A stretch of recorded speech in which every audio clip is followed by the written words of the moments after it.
Halo Libby Kings. Beberapa waktu lalu nama Anna Delvey mengguncang Amerika Serikat hingga kisahnya diangkat oleh Netflix ke dalam serial film berjudul Inventing Anna dan menjadi ikon dari kejahatan grifting.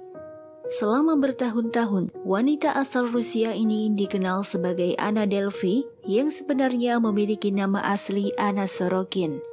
Dalam melakukan aksinya, ia mengaku sebagai sosialita Jerman kaya raya dengan selera anggur mahal, jet pribadi, dan pakaian karya desainer ternama. Anna melakukan penipuan besar-besaran yang melibatkan hotel, bank, dan para pengusaha elit Manhattan senilai lebih dari $200.000 atau setara 2,8 miliar rupiah demi membiayai gaya hidup mewahnya di Amerika Serikat dan Maroko. Bagaimana Anna bisa melakukan aksinya dengan mudah? Well, secara fisik ia memang menarik dengan kulit porselen, rambut merah, dan wajah seperti boneka yang sekilas mengingatkan kita pada model Lily Cole, lengkap dengan aksen Eropa dan pakaian dari brand seperti Balenciaga dan Alaïa. Ia terlihat seperti gadis Eropa kaya pada umumnya. Namun alasan yang lebih kuat adalah karena ia tak ragu menunjukkan kekayaannya, seperti membagikan uang $100 ke siapa saja, mulai dari sopir Uber hingga para karyawan hotel.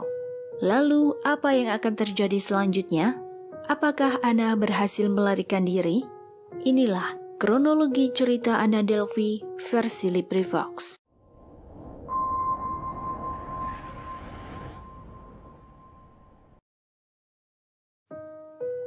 Siapa sebenarnya Anna Delvey?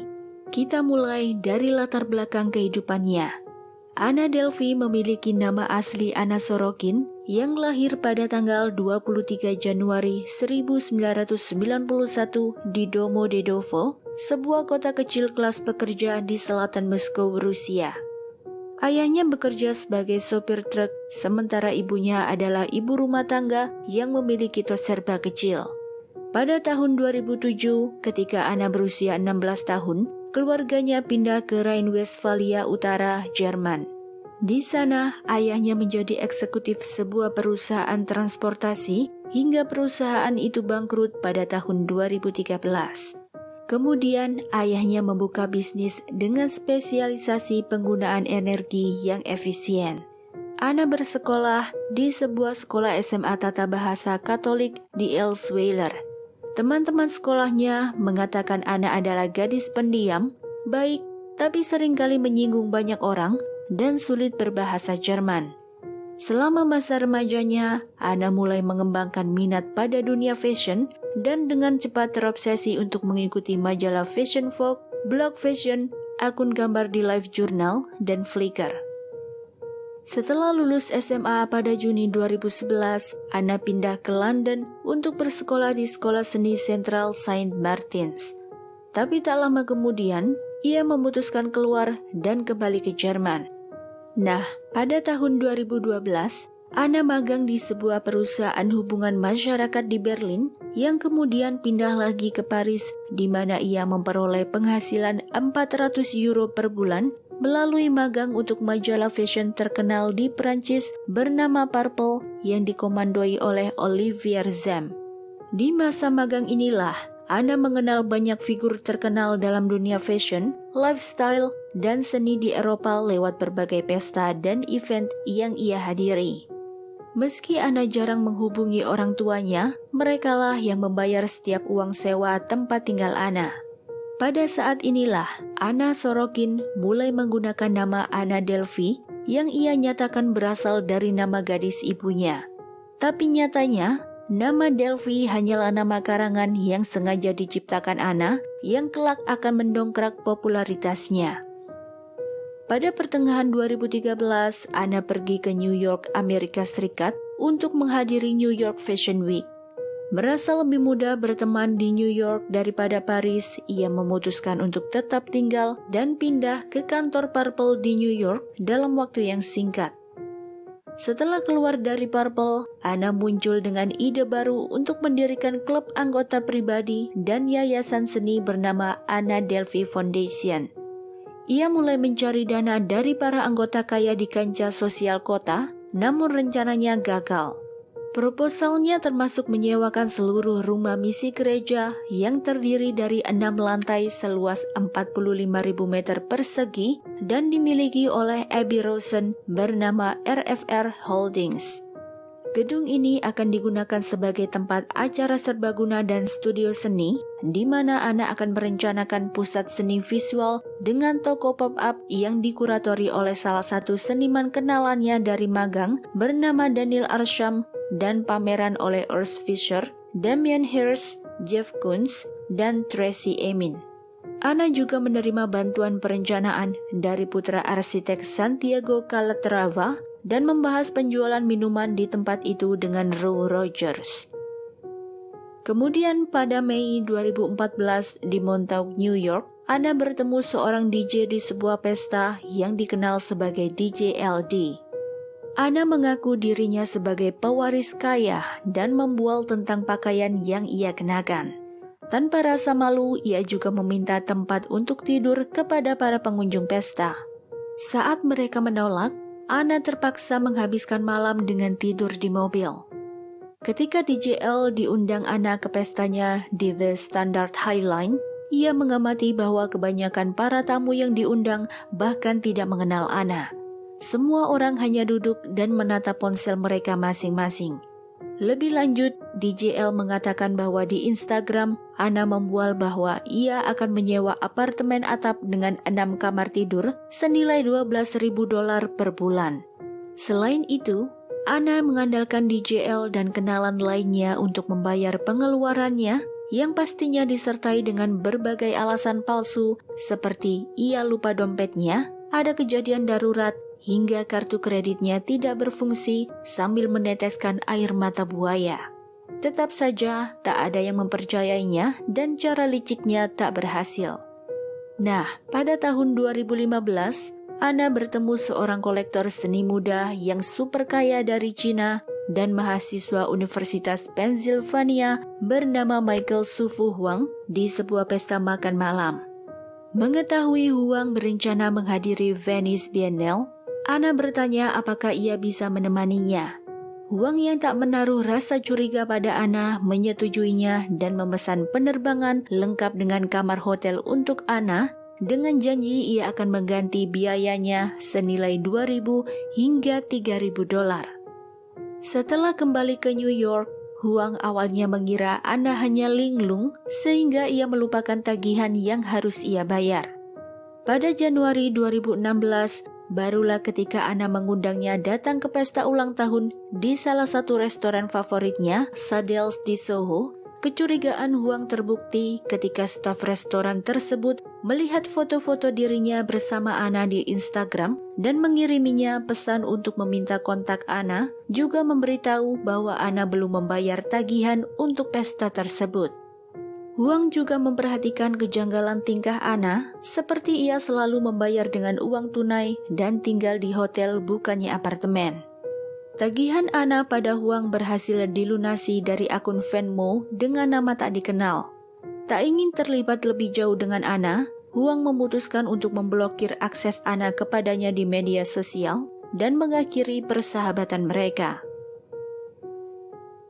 Pada Februari 2016, saat Anna tinggal di kamar hotel di The Standard Highline, ia bertemu Rachel Deloach Williams yang saat itu menjadi editor foto di Vanity Fair di sebuah klub malam. Rachel menggambarkan Anna sebagai wanita yang suka menuntut dan kasar kepada pelayan. Bahkan saat lift dibuka, Anna tidak akan menunggu orang lain turun lebih dulu. Meski demikian, Rachel berteman dekat dengan Anna. Penipuan demi penipuan terus Anna lakukan. Hingga kali ini, ia menggunakan Microsoft Word untuk membuat laporan bank dan dokumen keuangan palsu yang dimaksudkan untuk menunjukkan bahwa ia memiliki 60 juta euro di rekening bank Swiss, tetapi tidak dapat mengaksesnya karena Anna sedang berada di Amerika Serikat. Salah satu kenalan Anna menghubungkannya dengan seorang pengacara bernama Andrew Lance di Gibson Dunn, yang menghubungkannya dengan beberapa lembaga keuangan besar termasuk City National Bank dan Fortress Investment Group. Pada November 2016, Anna menyerahkan dokumen palsu sebagai bagian dari permohonan pinjaman sebesar $22 juta ke City National Bank. Tapi sayangnya, bank ini menolak memberikan kredit karena Anna gagal memberikan sumber aset di Swiss. Mengetahui rencananya gagal, ia segera beralih untuk mengajukan pinjaman ke Fortress Investment Group. Fortress setuju untuk mempertimbangkan pengajuan itu jika Anna membayar $100.000 untuk menutupi biaya hukum terkait pengajuan itu. Nah, pada bulan Desember 2016, karena Anna tidak mampu membayar sewa, rumah misi gereja disewakan kepada fotografis New York. Tepatnya pada Januari 2017, Anna berusaha meyakinkan City National Bank untuk memberinya pinjaman sementara sebesar $100.000 dengan janji akan segera dilunasi. Anna memberikan alamat email manajer bisnis palsu yang ia karang bernama Peter Hennig. Saat Anna mulai dicurigai, ia kembali mengarang cerita dengan mengatakan manajer Peter sudah meninggal dan diganti dengan staf baru bernama Bettina Wagner. Untuk menutupi kebohongannya, Anna bahkan menggunakan Google untuk membuat alamat email palsu yang tidak dapat dilacak. Segera ia mengirimkan $100.000 ke Fortress untuk permohonan pinjaman. Tetapi pada titik ini, Direktur Pelaksana di Fortress mencurigai permohonan Anna karena perbedaan dalam dokumennya seperti Anna mengaku sebagai keturunan Jerman namun paspornya mengungkapkan bahwa ia lahir di Rusia. Ketika direktur itu mencoba memverifikasi aset Anna dengan menemui para bankirnya di Swiss, ia menarik permohonan pinjaman untuk mencegah pemeriksaan lebih lanjut. Tepat di bulan Februari 2017, sisa uang $55.000 yang tidak digunakan oleh Fortress sebagai bagian dari proses uji tuntas pengajuan pinjaman dikembalikan pada Anna. Setelah insiden ini, Anna segera menghabiskan banyak uang untuk membeli pakaian mewah, elektronik, pelatih pribadi, highlight rambut senilai $800, dan ekstensi bulu mata senilai $400. Pada tanggal 18 Februari 2017, Anna menginap di kamar Hotel 11 Howard di Soho, Manhattan dengan membayar $400 per malam. Ia sering memberi uang tunai $100 kepada para staf hotel yang berteman dengannya untuk tugas-tugas sederhana seperti rekomendasi restoran atau membawa paket ke kamarnya. Tetap saja, sebagian besar staf hotel menganggap Anna menjengkelkan dan tidak sopan. Dalam sebuah artikel investigatif yang dibuat oleh New York Magazine, salah satu staf hotel yang menjadi teman Anna bernama Nevatari menceritakan bagaimana Anna sering memberinya uang tip $100 hanya untuk sekedar rekomendasi restoran atau hotel terbaik. Hingga akhirnya ia menjadi bagian dari circle Anna dan ikut bergaul dengan kalangan elit yang terdiri dari para CEO, selebriti, seniman, atlet, dan orang-orang penting lainnya dalam pesta-pesta yang digelar Anna. Kepada Nevatari, Anna mengaku dirinya berasal dari Jerman dengan ayah seorang pengusaha panel surya yang sukses. Namun di New York yang dipenuhi anak orang kaya dari seluruh dunia, terkadang kita bisa begitu akrab dengan seseorang tapi tak benar-benar mengenal latar belakangnya. Selama seseorang memiliki uang dan penampilan, tak akan ada orang yang mempertanyakan asal-usul kita. Begitupun dengan Anna, beberapa orang menduga ia adalah putri diplomat Rusia, beberapa mengira ayahnya seorang pengusaha minyak. Anna menjadi nyaman di hotel dan secara teratur berjalan-jalan dengan legging atau jubah hotel, sering makan di Le Coco, restoran hotel tempat Anna berteman dengan koki Daniel Rose dan menagih biaya makannya ke kamarnya. Ia sering kali mentraktir staf hotel yang dekat dengannya untuk pijat, manicure, dan sesi dengan pelatih pribadi selebriti bernama Casey Duke. Setelah manajemen hotel mengetahui bahwa tidak ada kartu kredit yang tercatat atas nama Anna, mereka memaksa Anna untuk melunasi tagihannya sebesar $30.000. Anna mencoba menyuap para staf hotel dengan mengirimi mereka sampanye Dom Perignon, tahun 1975 dalam upaya untuk menjaga mereka tetap di sisinya. Tapi sayangnya, kebijakan hotel mencegah staf menerima hadiah apapun dari tamu.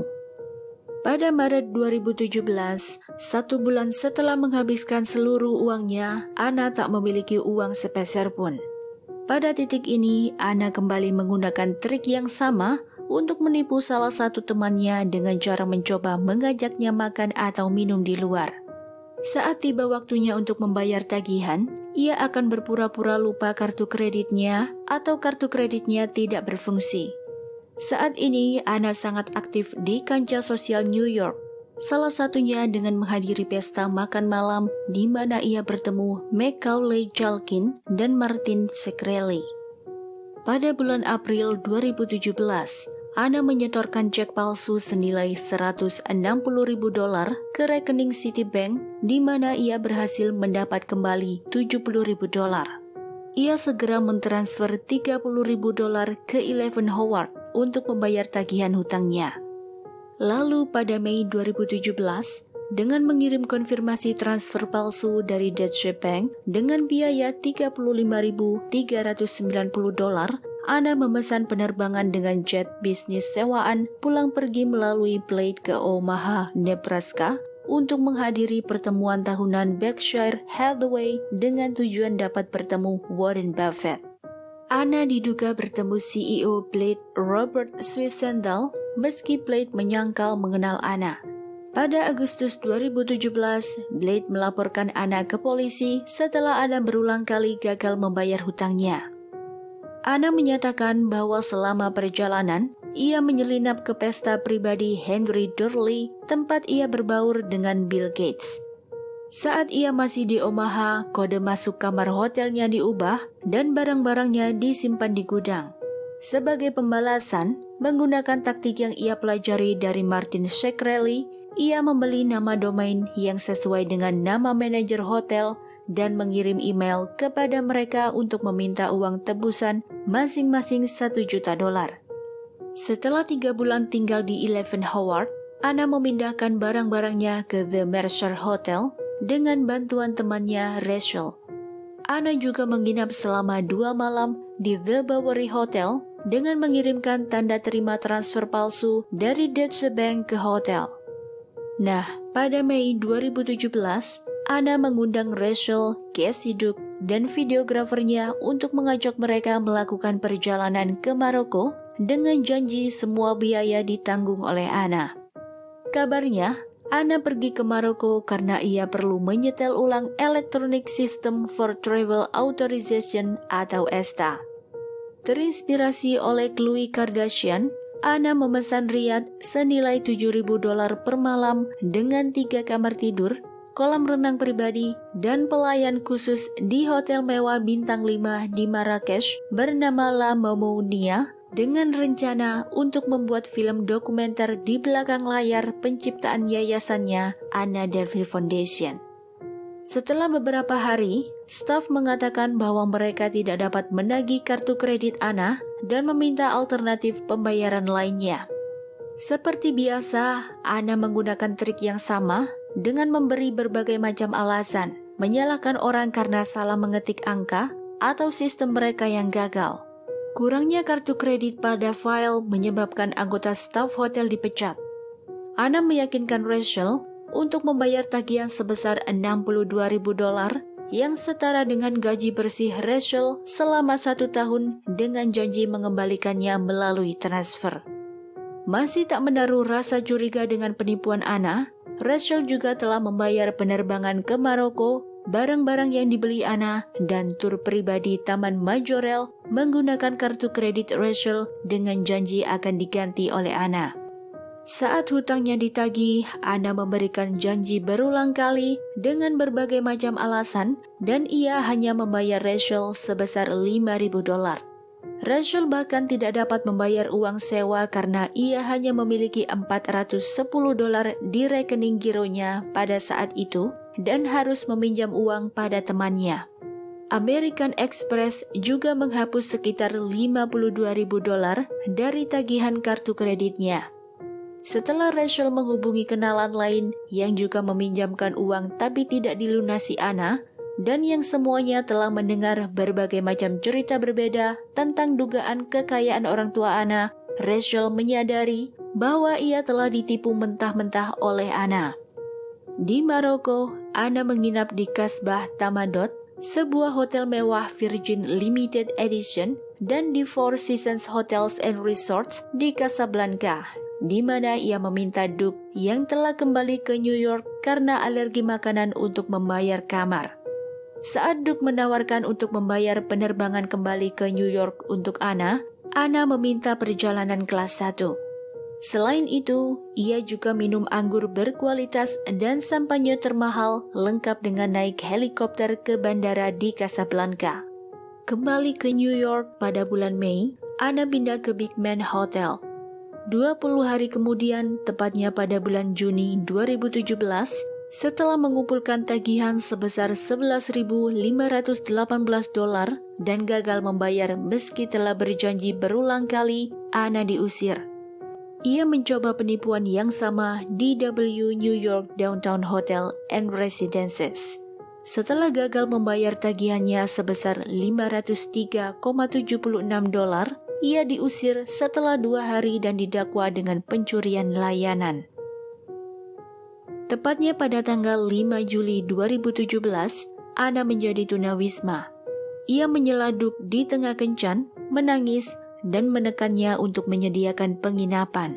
Ia juga meminta Rachel untuk menginap yang lagi-lagi dengan trik menangis air mata buaya, namun Rachel menolak.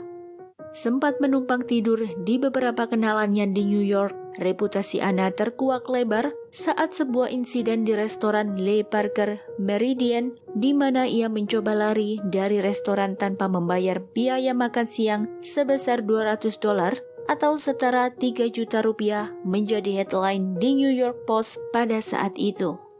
Saat tertangkap, karena ketakutan, ia meyakinkan polisi bahwa ia bisa memanggil temannya untuk membayar tagihan dalam 5 menit. Saat ini, Anna sedang diselidiki oleh Kejaksaan Negeri Manhattan atas penipuan bank. Nah, pada tanggal 17 dan 21 Agustus 2017, Anna diduga menyetorkan 2 cek kosong senilai $15.000 ke dalam rekeningnya di Signature Bank, dan selama beberapa hari berikutnya ia menarik uang tunai sekitar $8.200 sebelum cek tersebut dikembalikan. Tepatnya pada tanggal 3 Oktober 2017, Anna ditangkap dalam operasi penangkapan yang direncanakan oleh seorang petugas polisi bernama Michael McCaffrey dari Departemen Kepolisian New York yang bekerja sama dengan kantor Kejaksaan Distrik Manhattan. Dalam operasi penangkapan itu, petugas Michael juga bekerja sama dengan mantan teman Anna, Rachel Williams. Saat itu, Anna sedang menginap di fasilitas perawatan rehabilitasi mewah di California bernama Passages Malibu. Untuk meyakinkan Anna agar memasuki tempat yang lebih umum di mana penangkapan akan lebih mudah dilakukan, petugas Michael meminta Rachel mengatur pertemuan makan siang di sebuah restoran di luar fasilitas tersebut. Ketika Anna meninggalkan fasilitas rehabilitasi itu, ia ditangkap oleh petugas Departemen Kepolisian Los Angeles. Anna didakwa oleh Dewan Juri yang dibentuk oleh Jaksa Wilayah Manhattan, Cyrus Vance Jr. atas 2 dakwaan percobaan pencurian besar-besaran tingkat 2, 1 dakwaan pencurian besar-besaran tingkat 3, dan 1 dakwaan pelanggaran ringan pencurian layanan atas permohonan pinjaman palsu yang diajukan ke City National Bank dan Fortress, penipuan cek, biaya perjalanan ke Maroko, dan tagihan hotel serta restoran yang belum dibayar. Pada tanggal 18 Desember 2018, Anna muncul di Pengadilan Kriminal Kota New York dan menolak kesepakatan pembelaan yang menawarkan 3 hingga 9 tahun penjara. Sidang dimulai pada tanggal 20 Maret 2019 dipimpin oleh Hakim Diane Kiesel. Atas permintaan Anna, pengacara pembela Anna mengatur seorang penata pakaian untuk mencari pakaian untuk penampilannya di pengadilan. Hari demi hari saat menghadiri persidangan, Ana memakai gaun desainer ternama dan menolak memasuki ruang sidang karena ia tidak ingin tampil dengan pakaian para tahanan. Setelah mengamuk dan menunda persidangan selama 1,5 jam, Ana dipaksa hadir oleh hakim. Pengacara Ana membelanya dengan mengatakan bahwa niat Ana selama ini adalah untuk membayar hutang dan layanan yang diberikan kepadanya dengan imbalan publisitas di Instagram. Pengacara Ana menggambarkan Ana sebagai pengusaha yang ingin menciptakan peluang emas di New York. Nah, tepat pada tanggal 25 April 2019, setelah berunding selama 2 hari, juri memutuskan Ana bersalah atas 8 dakwaan, termasuk pencurian besar-besaran tingkat 2, percobaan pencurian besar-besaran, dan pencurian layanan. Ana dinyatakan tidak bersalah atas 2 dakwaan lain, termasuk salah satu percobaan pencurian besar-besaran tingkat pertama yang berkaitan dengan aplikasi pinjaman awal dengan City National Bank dan salah satu pencurian tingkat 2 yang berkaitan dengan dugaan pencurian sebesar $62.000 dari Rachel Williams di Marrakesh. Pada tanggal 9 Mei 2019, Ana dijatuhi hukuman 4-12 tahun penjara negara bagian dan denda senilai $24.000. Netflix membayar Ana sebesar $320.000 untuk hak atas hidupnya. Namun kantor Kejaksaan Agung New York menggugat Ana pada tahun 2019 menggunakan Undang-Undang Negara Bagian yang melarang terpidana kejahatan mengambil keuntungan dari publisitasnya dan memaksa sebagian besar dana ini untuk digunakan membayar ganti rugi dan denda sesuai putusan. Ganti rugi yang harus dibayar Ana termasuk $100.000 kepada City National Bank, $70.000 kepada Citibank, 2/3 dari jumlah tersebut berhutang kepada Blade, dan $75.000 untuk biaya hukum terkait persidangan. Pengadilan mengizinkan Ana menyimpan sisa uang $22.000. Ana tidak dipaksa membayar $160.000 biaya hukum kepada Perkins terkait kegagalan sewa rumah misi gereja. Biaya hukum $65.000 karena Gibson dan terkait dengan permohonan pinjaman $22 juta yang tidak berhasil, dan biaya hukum $30.000 karena Lowenstein Sandler. Ana dipenjara di Pulau Rikers selama persidangan, di mana ia memiliki 13 pelanggaran karena perilaku buruk seperti berkelahi dan tidak mematuhi perintah, dan ditempatkan di sel isolasi selama Natal. Setelah persidangan, awalnya Ana ditempatkan di fasilitas pemasyarakatan Bedford Hills untuk wanita sebelum dipindahkan ke fasilitas pemasyarakatan Albion. Pada tanggal 11 Februari 2021, Ana dibebaskan dari penjara dengan pembebasan bersyarat. Ia check-in ke The Nomad Hotel dan menyewa kru kamera Jerman untuk mengikutinya dan memfilmkan aktivitasnya. 6 minggu setelah pembebasan bersyaratnya, tepat di tanggal 25 Maret 2021, ia ditahan oleh Badan Imigrasi dan Biaya Cukai karena memperpanjang visanya. Ia ditahan di penjara daerah New Jersey oleh Badan Imigrasi, menunggu deportasi ke Jerman yang ia lawan secara hukum. Hakim imigrasi memutuskan jika Ana dibebaskan, ia akan memiliki kemampuan dan kecenderungan untuk terus melakukan tindakan curang dan tidak jujur. Pada Januari 2022, Ana dinyatakan positif COVID-19 di penjara dan ditempatkan di karantina. Saat masih di penjara pada tanggal 1 Maret 2022, Ana ikut serta dalam gugatan yang diajukan oleh American Civil Liberties Union. Ia menuduh Badan Imigrasi menolak beberapa permintaan suntikan penguat COVID-19. Pada tanggal 5 Oktober 2022, Ana bebas dari penjara dengan uang jaminan sebesar $10.000 atau setara Rp152 juta dan diharuskan menjalankan beberapa syarat. Mulai Oktober 2022, Ana diharuskan untuk tetap berada dalam kurungan rumah 24 jam dengan alat pemantau pergelangan kaki elektronik dan tidak ada akses ke media sosial. Tahanan rumahnya dilaksanakan di sebuah apartemen di East Village, Manhattan selama 17 bulan. Ana mungkin sudah tak lagi memegang uang, namun ia telah meraih ketenaran meski dengan cara yang dianggap keliru oleh masyarakat. Karena itu, ia bisa dibilang sukses meraih setengah dari harapannya. Itulah akhir kisah sosialita fenomenal Anna Sorokin alias Anna Delphi. Semoga kalian terhibur. Sampai jumpa di episode serial kriminal selanjutnya.